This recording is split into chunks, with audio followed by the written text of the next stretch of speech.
is 3:05, and we are going to get started. So let's do this. So I want to thank everyone for tuning in for this edition of Viola's Daughter, a survivor story. For most people who do know me or don't know me, my name is Juanita Gaynor. I am the founder of several companies. I have my own event management company, EABJ Consulting. I'm an event management, elite financial management, and accounting firm, but I also have a foundation called Restore to Life. And I'll get more into later how Restore to Life came about. I have been an entrepreneur for several years. Not even several years, basically all of my life. I've been an entrepreneur, but I am also the survivor of child physical and sexual abuse. Now, just for some disclaimers to put out there, I'm not going to be mentioning any names. I'm not locations, reference to certain individuals. But what I do want you to know that this could be a trigger, event for a lot of people, whether it's not going to be graphic, but still the discussion of it, and especially if you haven't still, begin to walk in your healing and your recovery, it can still be a trigger aspect for you. So if so, I'm going to give you two numbers. One is for the National Sexual Abuse telephone hotline, and that number is 800-656-4673. And the second number is for the National Domestic Violence telephone hotline, and that number is 800-799-7233. And the reason why these, the people are carrying the trained staff that's going to answer the calls, they will assist you in the process of that particular episode, but they will also refer you to someone that is within your state. So no matter where you're listening to, you can definitely give a call to, whoever is, showing and things like that, so that therefore they can be able to get assistance and help. So why am I, doing this particular thing? So for most people, and I'm telling this from my point of view and from my experiences, and from what I've experienced and what I've lived through in this 44 years on this earth, is that Black girls and women, we just don't matter. We've been raped and mistreated since slavery. We've been afterthoughts. We've been thrown away by the institutions. We have been victimized by men and women for as long as history can go back, and I know what being that Black girl victim, I know what that looks like because I used to be one. And honestly, everyone's talking about, the Lifetime story and, whatever. And I'll be honest, I started to watch the series the first night because I really wanted to hear their stories and witness their strength, to come forward and to be, to show my solidarity in another survivor, moving forward. However, about 15, 20 minutes into the event, I had this really bad, PTSD flashback, and I had to make an emergency call to my therapist, which, has been resulting in an additional emergency calls, to them. And, my therapist had to help me understand something. She said, you're only 5 years into your actual recovery. So things like this, there may be certain, documentaries or points that you can, do, but then there's others that are still graphic that you just can't do. And it's not because that I haven't dealt with certain issues or whatever, but I've realized, and my therapist has helped me realize, that there are certain things that they may be still very well suppressed. and certain triggers and not being in a controlled environment to deal with them can be devastating, to a survivor that is still very new in their healing. And even one who's been within their healing for many, many years, there's just sometimes bad flashbacks can happen and you don't know why it's triggering. So when she, told me, you're only 5 years in, and I thought about it. And I said, really, this is like my 5th year really, truly being in, an active recovery for my abuse. And when I think about it, the first time I really openly discussed some aspects of abuse, one of my good brothers in Christ, he had a blog talk radio show called Untouchable Truths. We grew up together. We was within the same ministry. He was one of the ministers. Of course, I was one of the singing in the choir, whatever. And he had heard me talking on a smaller telesummit, and I was discussing, church hurt and, issues within ministry. And he asked me to come on to his show. And that was about in August of 2013. And I was just newly beginning to come out of the shell and being able to talk about things that happen in life without having complete mental breakdowns. Now, mind you, this is still before I actually actively got into therapy.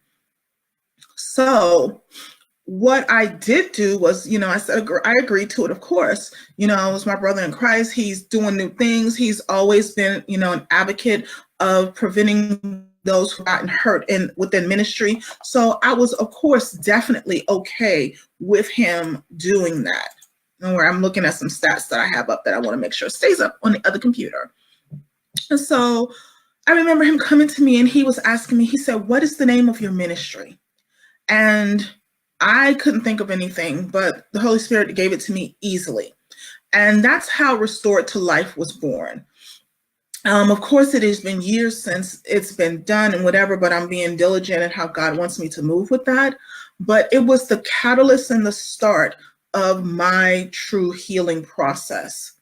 About a year later, at that point, I was still talking on various different telesummits or, interviews that I was doing because people had heard and they was asking about it. And so what I turned around and did was a colleague, Paula Foster, and she's now Paula Bird. She was hosting an event called Purple Tie Monologues, and she asked me to be a part of that initial event that happened in October of 2014. And I said, yeah, sure. At that point, I thought I really had it under control, that everything was good, that I could really work through it. And as we began to prepare, I didn't have it under control as I thought. And I remember one day it was other things, living situations and other things that happened amongst this. And I remember I made it to work. I made it physically in my office and I had a complete breakdown. And it scared my coworkers because no one had ever seen me cry. Never. It just didn't happen. But I was just so out of it, so out of sorts. And at this point, I just couldn't hold anything in longer. And a good colleague and friend, she was like, "You need to call somebody. You need to see if somebody can help you today." And of course, every job has a EAP, employee assistance program. So I gave them a call. They gave me an immediate referral and I had an appointment literally that afternoon. And so once I went to that appointment, sweet woman, life coach, and I began to talk to her.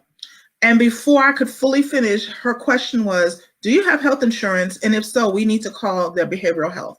She's like, "I need to get you into a psychotherapist like now."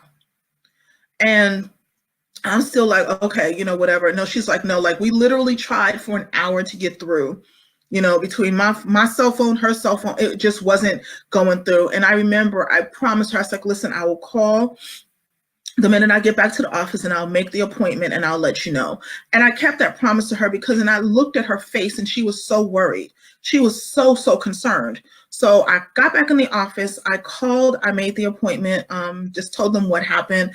And I had an appointment the next day. They was like, they didn't even play.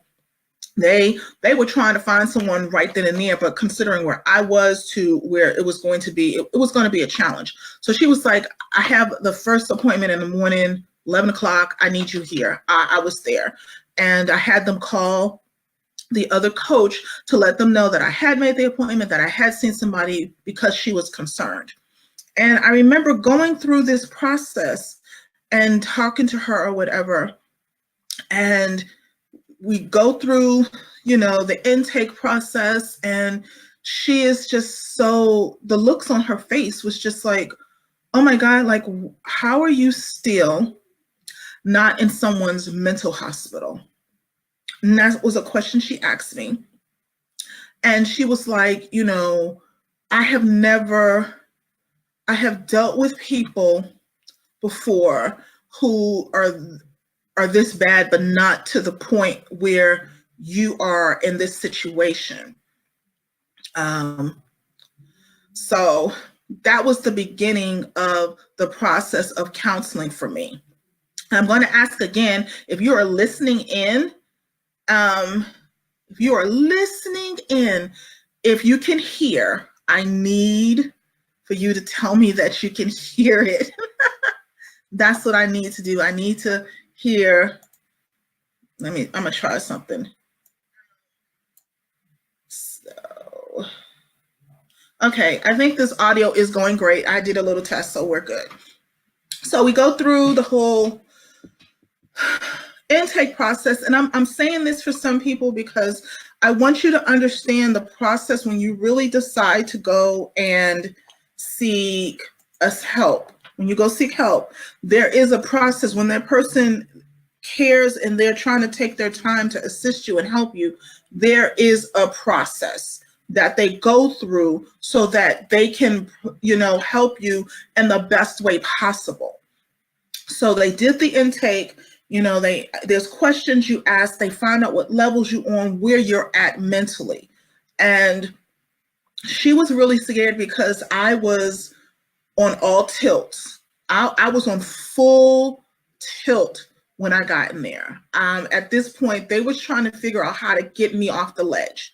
I was not only on the ledge, I was dangling off the ledge. That's how my mental state was when I first went in for a therapy session.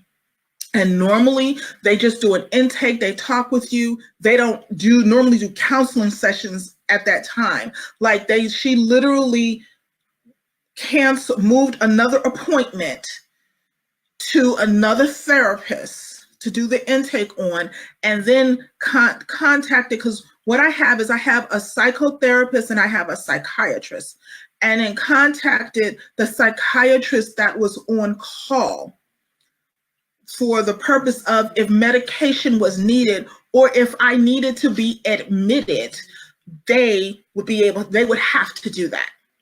So this is how far gone that I was, that I didn't even realize I was that far gone. So she sits me down and she tells me, you have clinical depression, post-traumatic stress disorder, and generalized anxiety disorder. Now, I've always known about the depression. I was told that at a young age. I knew about, but for the post-traumatic stress disorder, it kind of made sense for me because I would have these vivid traumatic flashbacks and didn't know what they were. So it made sense. And I know people's like, oh, it's just a diagnosis. You shouldn't use that as, a problem. You shouldn't let nobody label you. It's not about labeling. It is about knowing full well where your mental health is so that you can move forward. Like if you don't know that you have problems mentally, your mental health and your emotional health tie together. So you need to know those things. So talking with her, the psychiatrist comes in and just asking about my status. And I'm like, yeah, I'm thinking that you're just going to write me a prescription for some Valium, like most every doctor in my life has ever done, and I'll be on my way. And this disturbed him because he was like, well, have you ever gone through a counseling session? I'm like, no, I hadn't. I would tell them that I'm, feeling really low or I'm having these bad dreams, and they would just prescribe me some Valium and keep pushing. And he said to me, he said, I'm not going to prescribe you medication, not because you don't need it. Now, listen to this. But I don't have any verifiable, fact that, you've been through any type of counseling, and I don't just want to push pills on you. Now he said, we are going to go through this process. We want you to talk it out. We want you to sit with, your doctor and talk it out and talk things through to see if we can get you off that ledge. If we can't get you off that ledge, I'm going to have to prescribe you something, or I may have to admit you for 30 days because he said, you're teetering dangerously. But the next thing he said to me made me calm a little bit. He said, you're so far down the rabbit hole, you don't even know. But he also said to me, it's okay that you're not okay. And for me, it was the first time someone had validated that I wasn't crazy. I've always been made to feel that I was crazy, that I was thinking too much into it, that it was my fault, that I wasn't stable enough mentally to handle things. He told me, he's like, it's okay that you're not okay. He said, but with our help, you can be okay. He said, it's going to take some work. It's going to take a lot of work. So in that essence, I'm like, okay, we're good. We started talking. My therapist, what I loved about her was she basically, went through people, organizations, and things that she worked with. And it was funny because a couple little organizations, I'm originally from Philadelphia, and a lot of these were in New York, and I had worked with these organizations, providing, event management services for a lot of them during my time I lived in Massachusetts and things like that. So it was like, okay, this woman knows what she's doing. She knows what she's talking about. She's seen it. She's been there. Okay. And therefore has started the process of me being able to sit here today and have these discussions and not have a full breakdown. But, when I think about when my journey began with abuse, I can clearly remember the day that my outlook on women and sex changed. Now, my mother was a drug addict. She was a heroin addict from my understanding, she had been using since she was about 11 or 12 years old. I'll come back to that. So by the time myself and my younger brother come into the picture, I have an older brother who was taken. From what I understand, I have an older sister who we can also assume that was taken because we don't know who the father is, where the child is. We've never known. So I can only imagine that she became clean enough once me and my brother came into the picture so we would not be taken from her from, the city or whatever. So she was on one of her binges and she didn't have no money, which was common, for us, whatever. She didn't have no money. And I remember that day I became her currency. The dealers and the pimps, male and female, didn't care I was a child. They were getting what they wanted. And my mother didn't have the mental capacity to care because she was trying to alleviate and obliterate her pain. So in order to do that, she placed me in a position of pain. And the lesson that I learned on that day was that women could not be trusted and sex was a means to an end. And I was 5 years old. I want somebody to listen and think about that. I was 5 years old. At 5 years old, I learned that sex, there was no emotion to it. There was no attachment to it. It was only a means to an end. And that all women were backstabbing, fickle, and you couldn't be trusted. And through the years of abuse, back and forth, moving to different homes and whatever, and it didn't matter who it was. I remember an instance where she had gotten remarried, and I know people are asking or going to ask, where was my father in all this? I was born in 1974, and around that time, men did not get custody of children.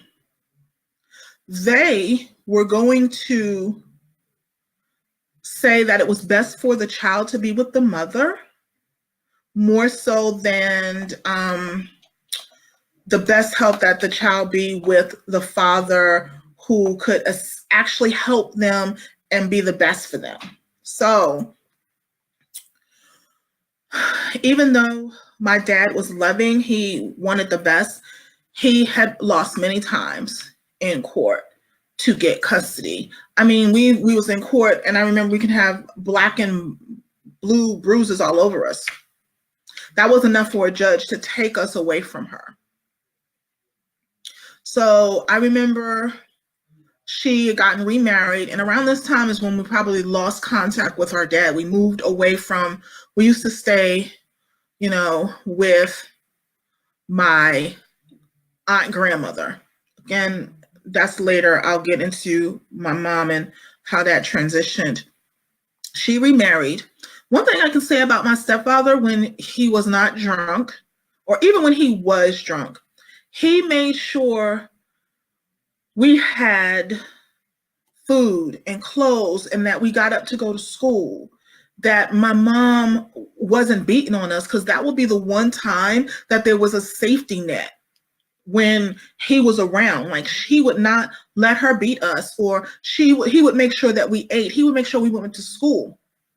So when we moved into his mom's rooming house, and if anyone knows, rooming houses in Philadelphia are quite dangerous, especially for young children that live in there. And they said it was my stepfather's son, but from what I understand, it was a cousin, a nephew that they took in. So he was a known drug dealer. And what was my mother? A drug addict. And so who was he screwing to give my mother drugs? Me. And I remember trying to hide, trying to, keep whatever if my mother was there, there was no hiding, And so I remember, one incident that I was coming home from school, and the school was right across the street. And I was coming in from school, my mom, I was like, okay, she must be high somewhere or passed out, because she didn't come get me. And at this point, I think my stepfather was on one of his binges, and so he wasn't there. And my brother was too young to be in school, so he was probably at the room. And so therefore, if they didn't come, it means my mother was passed out. So God only knows if he had eaten. So I remember walking through the hall or whatever, and it was the section of the hall for some reason that was really dark. And what I didn't know is that was one of his rooms, and I remember getting snatched into this room, not knowing what the hell was going on, and kicking and screaming and whatever. And I guess finally they decided it was just too much work because I kept kicking and I was fighting, whatever. When I came out, my clothes was ripped. I didn't know where my bag was or whatever. And I ran up to the room, and I was banging on the door. And my brother, it took him, because he was small, he finally was unable to lock it. And I was in there crying, trying to wake up my mom. She's passed out, of course. And when she woke up, the only thing she could say to me was, oh, just go put some clothes on. Did you get into a fight or something? And I'm like, I'm trying to tell her what happened, but it didn't register. All she was looking for was her next high, unfortunately. And so I was like, fine. And it hurt me because my little brother was like, okay, I will go to the bathroom with you and I will stand outside so nobody will come in. He was little. he was little, okay? He was little. And finally, I remember we moved to another friend's house or whatever, because I think a week or so later, my stepfather caught his nephew literally dragging me out of our room because of whatever and trying to take my clothes off, and he beat the brakes off the boy, and he was just like, we're moving, we're not staying here. Of course, we moved someplace else or whatever, which was a little around the corner. That kind of didn't stop the abuse for me, because again, one of the kids, the older kids, what were they? They was a drug dealer. They knew how to get drugs, so therefore it was my prime pickings from my mom. And so when we got there, we settled for a little bit. Probably not too long after that, my stepfather had gotten into a fight. He was drunk. He got a concussion.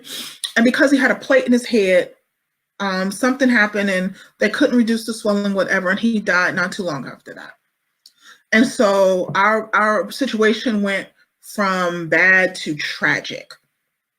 And so what began to happen is that my mother would be gone for more and more times. The oldest daughter, what she would do is like, she would try to come for my brother, and I would never let her do that. So of course I was always the sacrificial lamb. And she would be like, well, she's like, I'm gonna have my mother. And I mean, she's like probably like 18, 19 at the time. Was like, I'm gonna have my mother kick y'all out, or I'm not gonna give your mother no more drugs. And so this one particular time, I was just like, no, I don't care. I'm thinking to myself, any place will be better than here. And so my mother came home, and she must have been coming down off a high. And she literally was going through this rage, and she couldn't get her drugs. So when I say there's a good thing it wasn't social media back then, because she would be probably underneath the jail. I was beaten till I was black and blue. Hands slammed in doors, hands held over fire, just whatever. And I remember she passed out on her bed, and I remember fixing dinner for my brother, and we were in the same room, and there was a partition. And I put him in there. I set him up with all these snacks and whatever. And I said to him, the only time you're to come from back here is unless I get you or the police get you. And I had resolved myself that I was going to jail that day. I was 7 years old. And found my mother's machete, which she hid under the bed. And I sat on her chest for hours with this machete to her neck, because I was going to take her out. So hours later, I don't know what time it was, she woke up and she was shocked, and she was like, what is going on and whatever. And I was like, you touch us again, I'm gonna kill you. And I meant it. I was tired. I was so tired. And I remember literally pressing this knife in her throat, and it wouldn't cut. Of course, now I understand why, and God's protection and provision, but I tried. The next day, she dropped us off at her friend's. And I'm gonna be honest, that was the last time I saw her again. And that's the last time I saw her alive. And it was at a rooming house. And I'll tell later on that story. That's another part of the story that I'll go into. But it would take about a year, a good 6 months. My aunt and grandmother found us, and off to Boston we go. And, we go through begin the process or whatever, but my brother had been physically abused so much that he was definitely the priority. I was always good at putting up the front that everything was good, to the point where no one realized how mentally damaged I was. And so we began the process or whatever, And then not too long after that, a few years later, my aunt passes. So that opens the doors for, real predators, on the guise of helping, with the things or whatever. And when I say predators will do anything to keep their prey in a specific place, they will do anything, and I'm specifically at this point, I'm talking about the Black church. And, people can say what they want. They can say there's other people. Don't come on here saying that, oh, other people do whatever. I'm sorry. I don't have other people experience. The last time I looked in the mirror, I was a Black, brown girl. The last time I knew, I grew up in a Black church. So therefore, I can only go by what I've experienced in those realms. So when we get there, you have people that are just, it was fine for whatever, a couple of years. And then, you get people who are on the guise of trying to help whatever. And then they use the fact that, oh, well, I'm not going to do anything else. I'm not going to take your grandmother to her appointments. And then what do? You use that to the fact that, well, if my grandmother don't get her appointments and get her medicine, she could die, or if you don't take her to pay the damn bills or to go grocery shopping, how in the hell are we supposed to eat? And then it starts with, if you're in any type of ministry and you hear grown men start saying about little girls or young girls, they're fast, they're out of control, they're loose. Watch them carefully, because what they're doing is they are setting up a scenario where they can keep abusing their victims. Because if that person was to ever say anything, nobody would believe them. They'll be like, oh, that's a shame. She's saying that and he's trying to help the family, or she probably was throwing it at him. And that's another thing I want y'all to stop doing. Stop saying that somebody was throwing it at somebody. No 13-year-old knows how to throw nothing at somebody unless they've been abused to be taught to how to throw it at somebody. So come on, don't do that. We back to that victim shaming. Don't do that. So when you set that environment up, then what starts to happen is that the little boys of the church start propositioning the girl, because they've already been planted that seed into, oh, they're fast, they're loose, they'll give it up anytime. And what happens is that the person or the girl leaves. And then everyone thinks, oh, see, they're just no good, they were bad or whatever. And you don't realize is that you're actually helping. You are actually helping keep that predator available to do what they do. And then you're keeping the victims quiet because they already know that nobody's going to believe them. It's already sad because, little Black girls are not thought of. We're always thought of being lying or jealous, or we're trying to hate and we're trying to start trouble. And that's not even the case. So many of us have been abused, and then our mothers have been abused, and our grandmothers have been abused. And it's a vicious cycle on what is going on. So I am going to briefly just, if you are listening or watching, please know that these are trigger moments. And if you're having an issue, please, I want you to take these numbers down. The National Sexual Abuse Telephone Hotline, that number is 800-656-4673. Or the National Domestic Violence Telephone Hotline, and that number is 800-799-7233. Again, they have caring and trained staff that's on call, and they will assist you immediately on the call, but they will also route you to services within your respective state.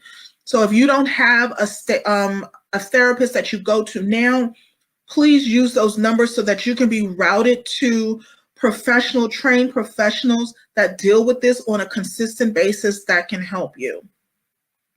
Now, one of the main reasons for me doing this live today was, tell my story, to go what happened, but I needed to address some questions that I saw after the whole Lifetime docuseries. And again, I said, I'm not going to say names. I'm not going to give, it that power.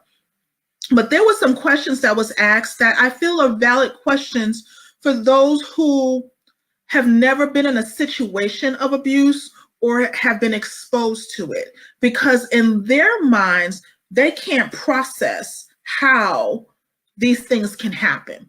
So therefore, it is a valid question for them. So I didn't want to try to answer and go on and be like, okay, these are the things that happen or whatever. It was too much. So I chose some of the questions that I saw, and I'm going to answer those questions. But first, mind me reading over here. I just want to give some brief statistics on child sexual abuse, and I don't think a lot of people understand. 1 in 4 girls and 1 in 6 boys will be sexually abused before they turn the age of 18. 30% of women between the ages of 11 and 17 have been raped. 12% of women aged 10 or younger have been raped. 27% of men who are aged 10 or younger have been raped. More than a third of the women who report being raped before age 18 also experienced rape as an adult. I'm going to talk on that statistic in a minute, how that refers to me. 96% of people who sexually abuse children are male, and 76% of people who sexually abuse children are adults. 34% of people who sexually abuse children are family members of the child. And I need that to be understood. Many of those who abuse children are family members. They are family members of the child. An estimated 325,000 children per year are at risk for trafficking and commercial sexual exploitation. The average age in which, a girl can become a victim of prostitution is between 12 and 14. And the average age that boys become victims of prostitution are ages 11 to 13. And only 12% of child sexual abuse is ever reported to authorities. So what I can honestly say is finally when my abuse ended when I was about 16, and it was because I threatened to literally go in front of the church and his wife and everything and just tell everything. And I didn't care where the chips fell. I didn't. And I think at this point he realized that I was serious, and we've never experienced again. Now, when it comes to, I have been fortunate, I have not been assaulted or raped since then, but I became very asexual. And usually what happens in most cases is a person will become homosexual. And before anyone jumps on here talking about, oh my goodness, homosexual, I'm not talking about that. I'm talking about those in the context of being sexually abused as a child. So please do not come over here and say, I am being anti or homophobic. Don't do that. That is not what I'm doing. I'm stating facts based on my experience, based on what I know. Most of them become, if they have been assaulted by a male, male or female, they turn to homosexuality. A good portion of them is what we consider hypersexual, or what everyone considers promiscuous. Because at that point, from the time that is introduced in a young child, we're not equipped to handle that information and how that rolls. So therefore, we don't know how to process. So therefore, we don't know how to deal with those emotions and to deal with those feelings. So we just move with them and go with them. And so once that happens, then you have the next contingent that just doesn't care for sex at all. It doesn't, whether you have it or not. And I fell into that category because I could have it or I could go without it. It didn't make any difference to me because at that point, there was no emotional connection to it. It was always considered a means to an end, nothing more. So there was no emotional thing that was attached to it. So I didn't have to worry about, getting my feelings hurt or whatever. It was just a means to an end. And so it kind of made me shut down emotionally and to be emotionally cold. Now, when it says, that 34% of people are sexually abused are by family members, yeah, that is so true. I was abused by family members, close family members, associates, all of that. Only because, it seems so-and-so did it, or I'm used to it, it's fine. So again, like I said, I'm not going to go into names, locations, or, any type of things like that.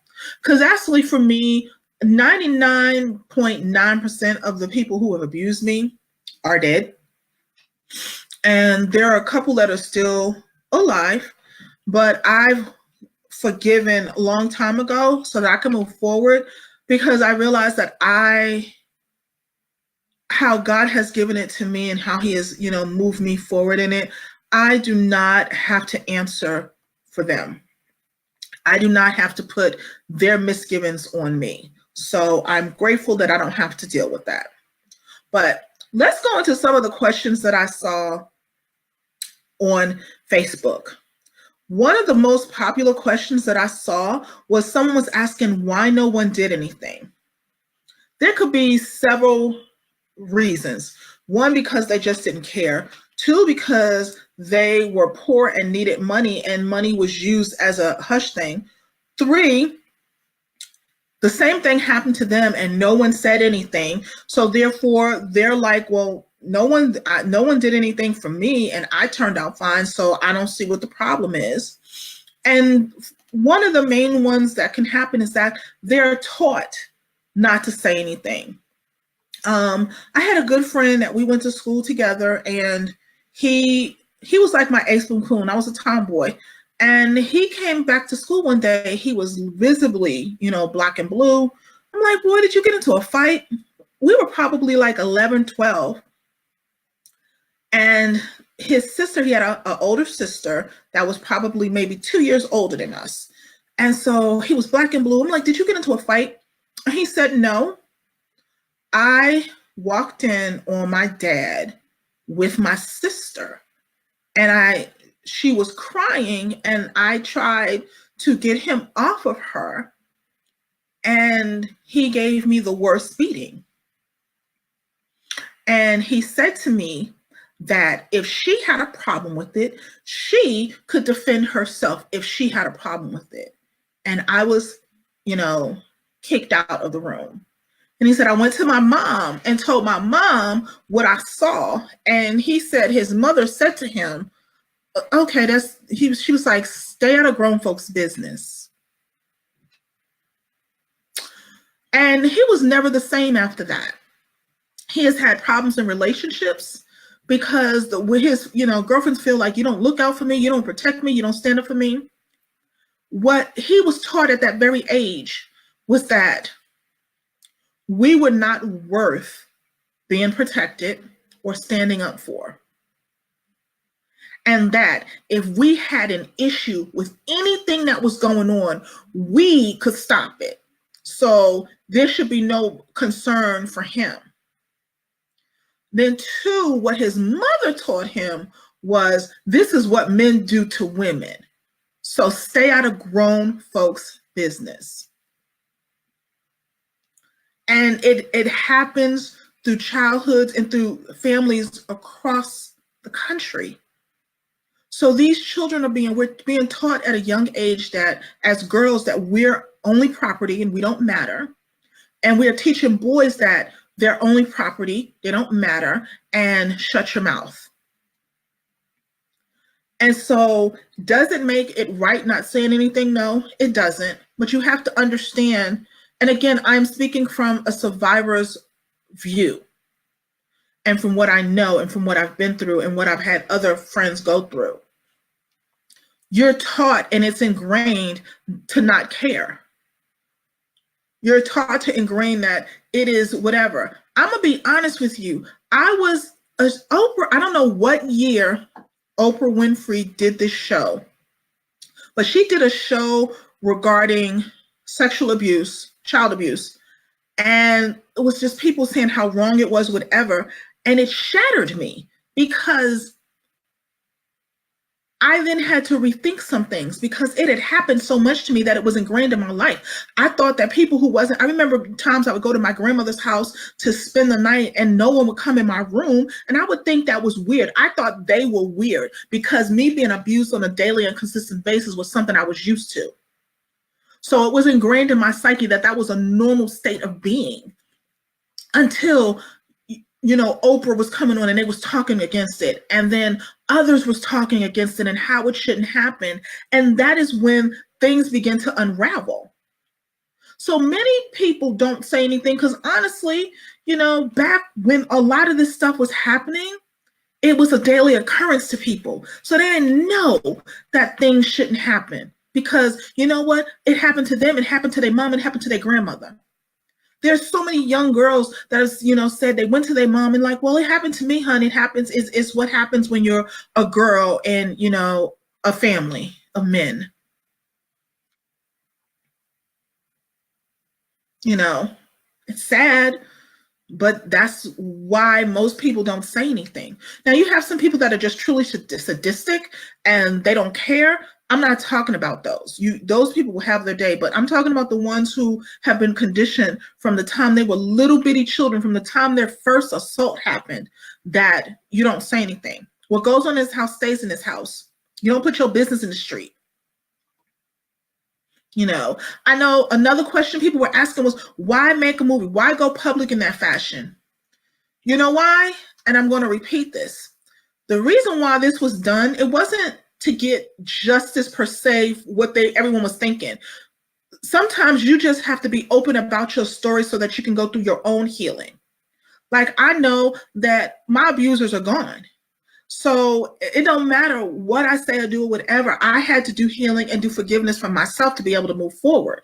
I had to accept the fact that there was answers and questions I was never going to get. Of course, I went through a spiral when it all happened. Like when my mother died, I went through this spiral because I felt I was robbed of getting true answers. But I was never going to get those answers, even if she was alive. She's been high most of the time, most of her life. But then another thing what people don't get is that we as Black girls, Black brown girls, we're ignored. We're always told we're overreacting, we're lying, and we're jealous, and we're trying to malign someone's character. We were taught from a very young age is that you don't go against a man, especially the man of God. We cannot go there, but and we'll never put our business in the street. So therefore, in this environment and making something like this, they're able to get their voices heard without being judged. And I see people who are judging all the time, but they were able in a safe environment, because it was a controlled environment, to speak their truth and not be, maligned and abused and talked about. So they were able to do that. Now, once they're able to do that, what's happening now is that more and more people are hearing. A lot of people may have known, but more and more people are hearing about it now.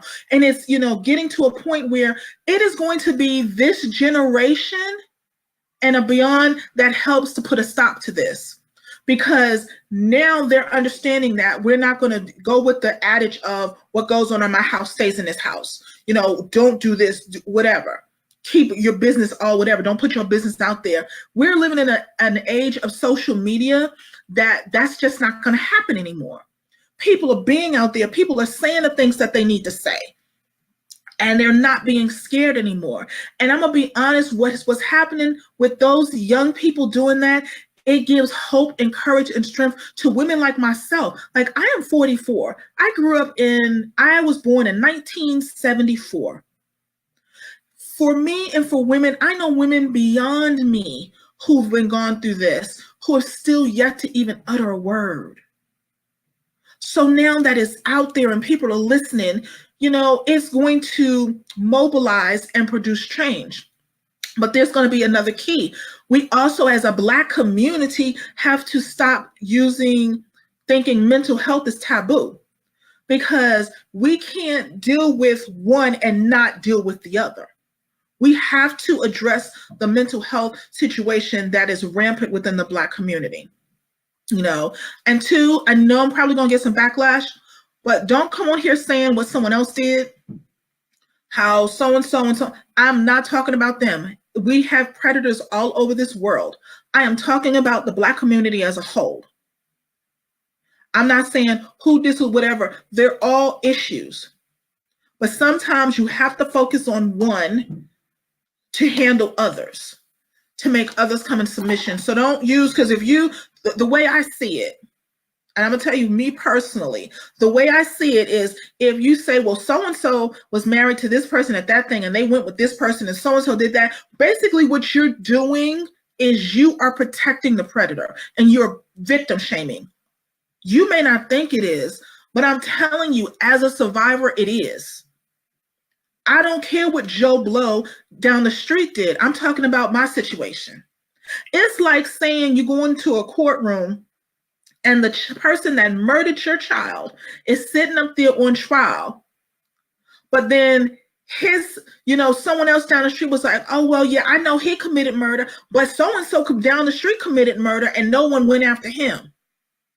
You're not going to want to hear that when you're trying to get justice for your child. So why do you think a victim of sexual assault wants to hear what so-and-so or this person and that person did? That is not right. So don't do that. And you may not understand that is victim shaming, but it is. It, again, makes it harder for victims to want to come forward and tell their story. Is there a statute of limitations? There probably is. I haven't researched that, but that'll be next time. But, some people are coming forward just for their own healing.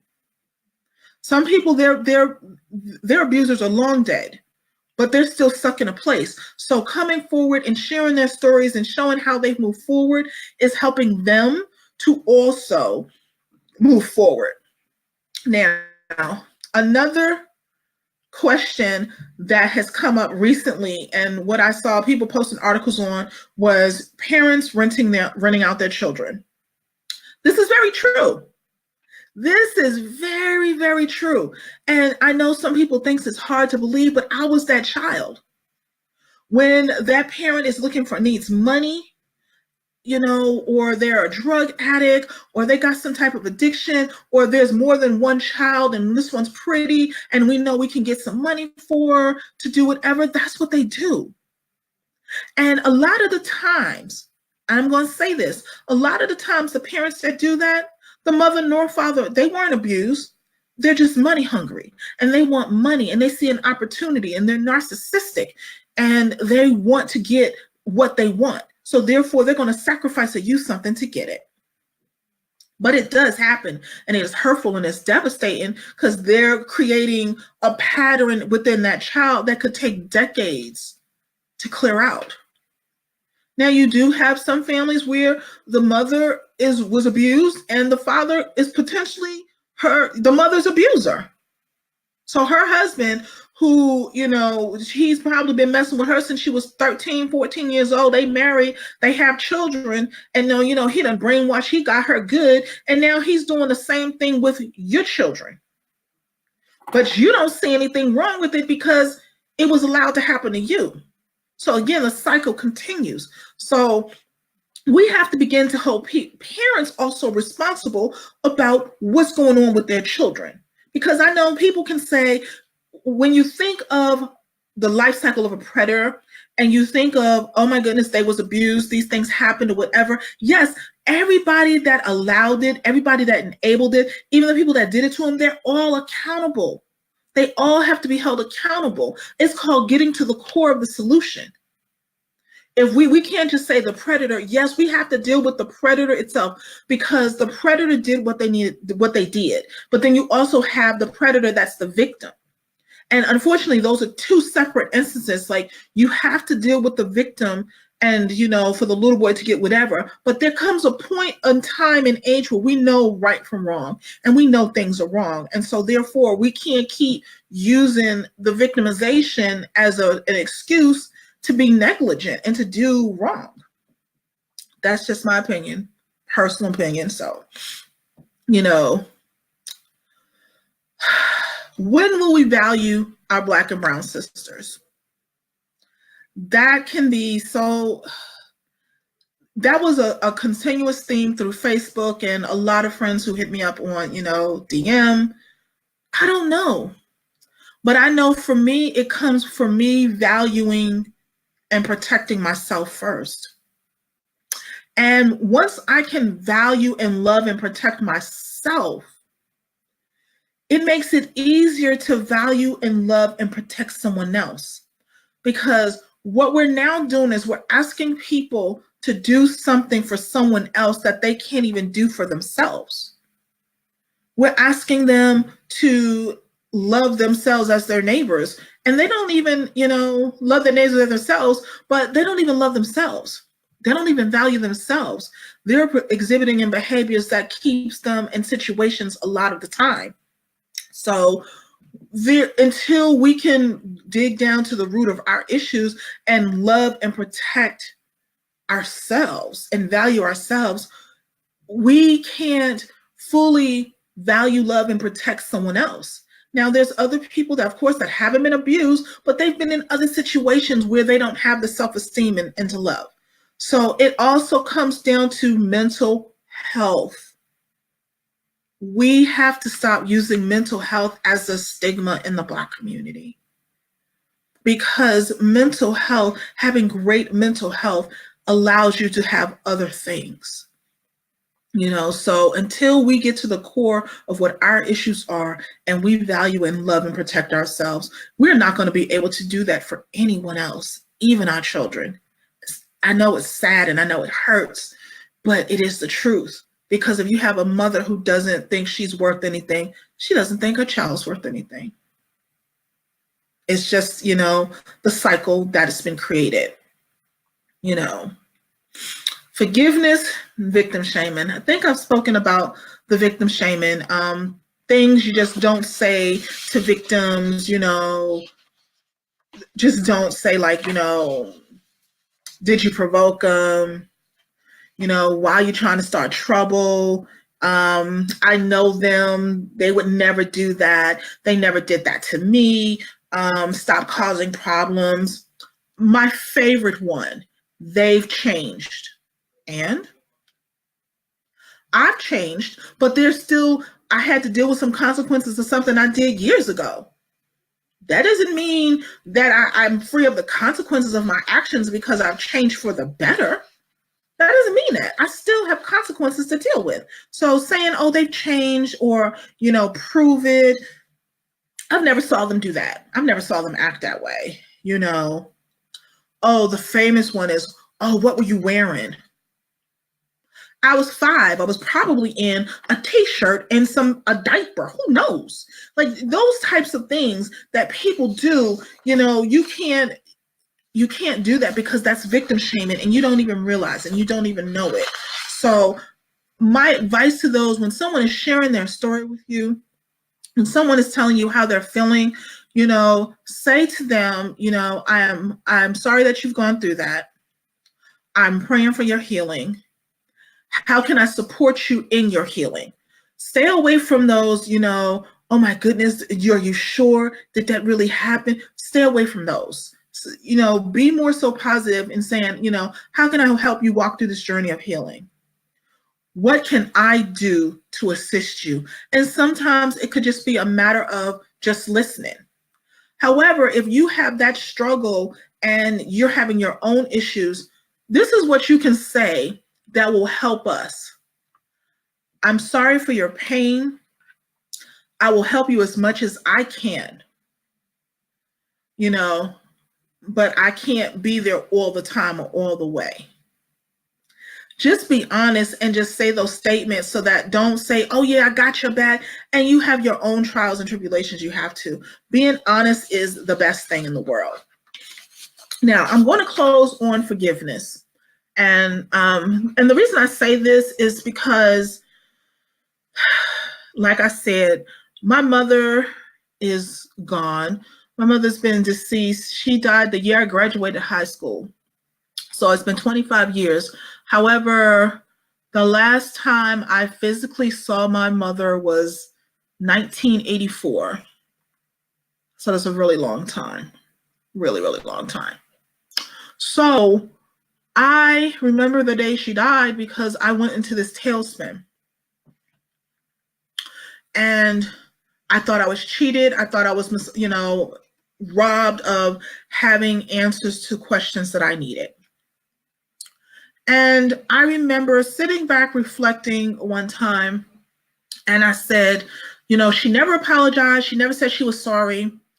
And the Lord had to reveal to me that in her own way, she apologized. But I couldn't see it at 8 years old. When she walked away, when she allowed her auntie to take us, when she allowed her aunt and her mom, her foster mom, to take us to Boston, that was her letting us go and saying, forgive me, I can't take care of you. So I'm going to let you go with someone who can. And for some of us, we may never get the opportunity to confront our abusers. And for some of us, we're holding such resentment and anger towards our mothers and grandmothers and aunties because they didn't, quote unquote, protect us. But I think what we have to understand is that they didn't protect us because they didn't know how, because they themselves were abused and no one protected them. So they don't know or understand what is needed for protection. So what I'm suggesting that you do is, to that mother, to that auntie, to that cousin who you feel has misaligned you or mistreated you or wasn't there for you, what I want you to do is to go and just give them a hug and just say, I forgive you for not being able to be there for me because you didn't know how.